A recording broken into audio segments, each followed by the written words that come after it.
আমরা অনেকে মনে করি হুজুর জান্নাতের ওয়াজ করেন, কি কথা কইলে জান্নাতে যাওয়া যাবে, কি কথা বললে জাহান্নাম থেকে বাঁচা যাবে। সব সময় হুজুরদেরকে আমরা এই কথা বলি কি বলি না? নোয়াখালীতে জামায়াত সমর্থিত বক্তার বিরুদ্ধে স্ত্রী নির্যাতন ও দ্বিতীয় বিয়ের অভিযোগে সংবাদ সম্মেলন। বিস্তারিত থাকছে প্রতিবেদনে। প্রতিটা নারী তার ভালোবাসার মানুষের সাথে সুখে সংসার করার স্বপ্ন দেখে, তাকে নিয়েই অপুরন্ত জীবন তুলতে চান সাজিয়ে। কিন্তু সবার কপালে কি আর সেই সুখ লেখা থাকে? কেউ কেউ স্বামীর ভালোবাসা পান ঠিকই, আবার কারো জীবন বিয়ের পর হয়ে ওঠে দুর্বিষহ।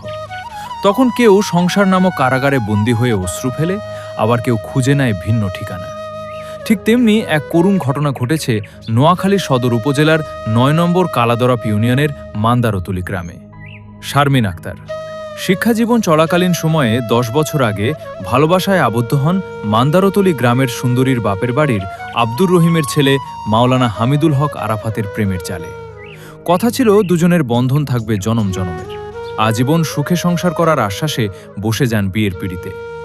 প্রথম ৭ বছর তাদের বৈবাহিক জীবন খুব সুন্দরভাবেই চলেছিল। এরই মাঝে তাদের সংসারে জন্ম নেয় ফুটফুটে এক কন্যা ও পুত্র সন্তান। শারমিনের স্বামী শ্বশুরবাড়ি থেকে একটি মোটরসাইকেল দাবি করেন। একমাত্র মেয়েকে সুখে রাখার আশায় শারমিনের বাবা মা হামিদুল হক আরাফাতকে মোটরসাইকেল কেনার জন্য নগদ ১ লাখ টাকা দেন এবং বিভিন্ন সময়ে তাদের কাছ থেকে ধাপে ধাপে টাকা নেন। ২০২৩ সালে হঠাৎ তাদের সংসারে দেখা দেয় পরকীয়া নামক অমাবস্যার এক কালো ছায়া। হামিদুল হক আরাফাতের স্ত্রী শারমিন আক্তার জানান, আমার স্বামী মসজিদ মাদ্রাসায় চাকুরি করতেন, পাশাপাশি ওয়াজ মাহফিলে বয়ান করতেন। সেই বয়ান ফেসবুক ও ইউটিউবে প্রচার করেন। গত ৩ বছর আগে তার সাথে কবিরহাট উপজেলার সুন্দরপুর ইউনিয়নের মৃত আব্দুর রাজ্জাকের মেয়ে শিমু আক্তারের পরিচয় হয়। ধীরে ধীরে তাদের মধ্যে ভালোবাসা সৃষ্টি হয়। শারমিন আক্তার আরও জানান, আমার স্বামী আরাফাতের সাথে শিমুর পরকীয়া সম্পর্ক হওয়ার সাথে সাথেই আমার সংসারে নেমে আসে ঘোর অন্ধকার এবং আমার প্রতি বাড়তে থাকে তার অবহেলা। ধীরে ধীরে পাল্টাতে থাকে তার আচরণ। সামান্য বিষয় নিয়ে আমার উপর শুরু হয় নির্যাতনের স্ট্রিম রোলার এবং আমার বাবা মায়ের কাছে কখনো ৫ লাখ, কখনো বা ১০ লাখ টাকা দাবি করেন। আমার পরিবার অপারগতা প্রকাশ করলে সে আমার বাবার কাছে আমার পাওনা সম্পত্তি বিক্রি করতে বলেন।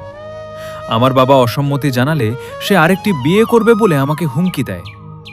যেমন কথা তেমন কাজ।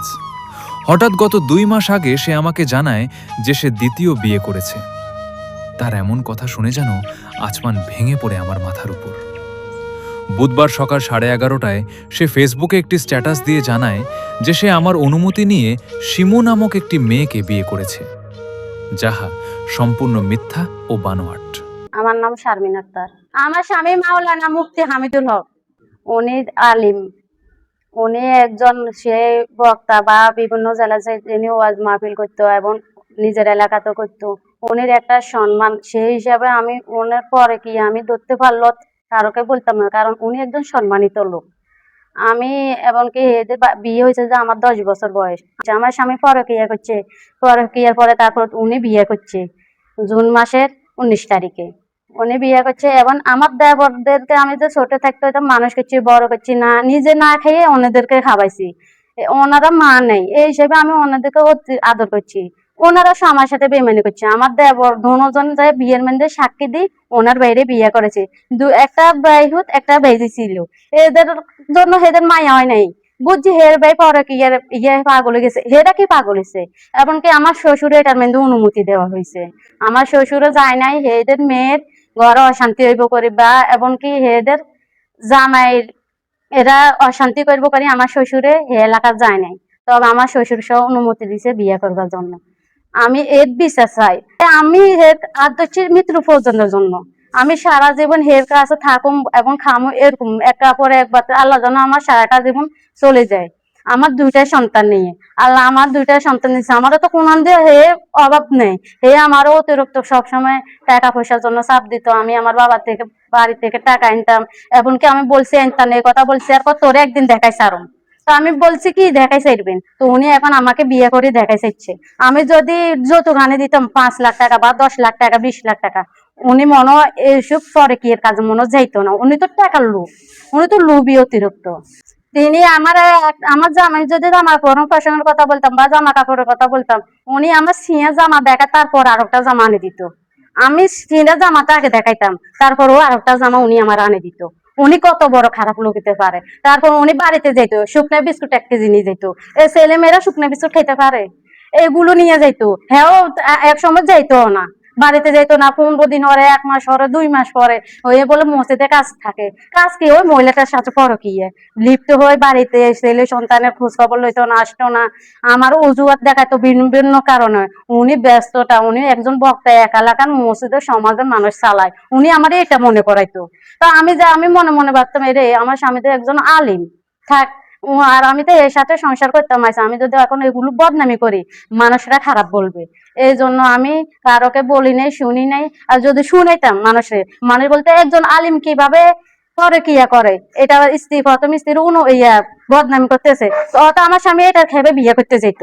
এখন তো আমি এইসব দিন এত কষ্ট সহ্য করার পর আমার কথা আপনি তুলতো গায়ের মধ্যে। ঠিক আছে, ফেসবুক ইয়ের মধ্যে দিতে পোস্ট করছে, সে প্রথম স্ত্রী অনুমতি দিচ্ছে। এটা খামাকা, এটা এমন বাঁচার জন্য, দেশবাসীর থেকে বাঁচার জন্য। ও যে পরে কিয়া করছে, বিয়ে বিদে এক বিছনার সাথে এরা স্বামী স্ত্রী ছিল 3টা বছর। 3 বছর হে মহিলার সাথে সম্পর্ক ছিল পরকীয়া, এবং একসাথে থাকতো, একসাথে ঘুমাইতো। এখন রাতকে মজনে যেত, ঘুম যাইতো রাতের 12টার পরে মজনে ঘুম যাইলে উনি এখন চোরের মতন এই মহিলার বাড়িতে যাইতো। আবার মজনে উঠবার আগে আগে সে মহিলার বাড়ি থেকে মসজিদে চলে যাইতো, কারোরা জানতো বা বুঝতে দেয় নাই। তবে এটা উনি একদিন আমার সাথে বলে ফেলছে, আমি তো মজন ঘুম যাইলে যাই, আবারই মজন ঘুমিতে উঠবার আগে আগে মসজিদে হাজির হয়ে যাই। সে জিনার ওয়াজ করে মোবাইলে, কিন্তু সে নিজে হেদায়েত নেই। উনি আরো মহিলার সাথে জিনা করে, রাতের 12টা পরে যা, আবারই 4টার আগে বা 3টার আগে উনি আসে মসজিদে হাজির হয়। উনি 3টা বছর জিনা করেছে। জিনা করে তারপরে উনি আমার বিভিন্ন রকমের অজুহাত দেখাইতো। মুফতি মাওলানা হামিদুল হক, উনি অনেক ওয়াজ বা দেশের মধ্যে প্রচার হয়, ফেসবুকে ইউটিউবে ওনার ওয়াজ আছে, মুফতি হামিদুল হক নোয়াখালী। উনি যে সবসময় এরকম মানে মিথ্যা কথা কসম কাটতো, আল্লাহর কসম, খোদার কসম, অমুক তমুক। আবার বলে কি আল্লাহর কসম আমি জীবনও বিয়ে করতাম না। এখন তো উনি বিয়ে করে ফেলছে। উনি সবসময় আমারে বিয়ের দেখাইতো। আমার একদিন এরকম বুকবে আমার লাতে দিছে, আমি পড়ে গেছি। এমনকি বাড়ির মানুষ, আমার শ্বশুর শাশুড়ি সবাই দেখছে, আমারে পিটতো মারতো। ওই মহিলাটার সাথে জিনার লিপ্ত হই মুফতি হামিদুল হক, উনি আমার অনেক নির্যাতন করতো। আবার যৌতুকের টাকা, আমি যদি যৌতুকের টাকার জন্য উনি আমার অনেক চাপ দিত। আম্মু গলায় ছুটি দিচ্ছে। চাকরি করছে। হ্যাঁ, আর দাদা বেটা আঙ্গবাদ চলে আসে। আম্মু অত্যাচার করছে, আবার ইচ্ছে কত ইচ্ছে। আম্মু বিয়ে কল দিছে, আর বিয়ে করছে, সেখানে মসজিদে আরেকদিন বুড়ে চলে আসে। কত ইয়ান করে আসনা এখন মানুষ করে মসজিদে গেছে, সেটা না আবার বিয়ে করছে। পিঠে আবার কেন আমার মতন টাকা চাই, আরো কেন গলা চুরি ধরে, আমার কেন কথা লাগে আমার পিঠে, ঘরে কেন কাপড় চাপড় কিচ্ছু দেয় না। না, আমার ঘরে দিনকে মানুষ এখানে বলতে গেছে, সেখানে প্রথমে কইছে টিয়া দিব, হরে কেন টিয়া দেয় না। শারমিন আক্তার আরও জানান, হামিদুল হক আরাফাত একজন জামায়াত মতাদর্শী লোক। এ ধরনের কর্মকাণ্ড কোনো আদর্শের সঙ্গে সামঞ্জস্যপূর্ণ নয়। তার এমন কর্মকাণ্ডে আমি নিজে বাদী হয়ে নোয়াখালী সিনিয়র জুডিশিয়াল ম্যাজিস্ট্রেট আদালতে মামলা করি এবং সংবাদ সম্মেলনের মাধ্যমে দেশ, জাতি ও আইনশৃঙ্খলা বাহিনীর কাছে এর সুষ্ঠু বিচার দাবি করছি। আমি মামলা দিছি, আমি প্রশাসনের সাথে ও সবার কাছে আমি এটার বিচার চাই। আমি চাই এর মতন বন্ডা হুজুর দেশের মুখোশকারী, এটার মুখোশ খুলে দেয়। দেশবাসী সবার কাছে আমি এটার বিচার চাই। জামাত ইসলামের সাথে, রাজনীতির সাথে সে জড়িত আছে, হে দমকায় মানে সেই কারণে আমার অতিরিক্ত সে চাপ দিত আর কি। উনি অতিরিক্ত খারাপ, উনি আলিম না, উনি বন্ড হুজুর। অভিযোগের বিষয়ে জানতে চাইলে হামিদুল হক অভিযোগের বিষয়গুলো অস্বীকার করেন এবং তিনি তার প্রথম স্ত্রী শারমিন আক্তারের অনুমতিক্রমে দ্বিতীয় বিয়ে করেছেন বলে জানান। কেউ যদি মাটির নিচে ভালো থাকতে চায়, তাহলে ওই লোকদেরকে মাটির উপরে ভালো কাজ করতে হবে।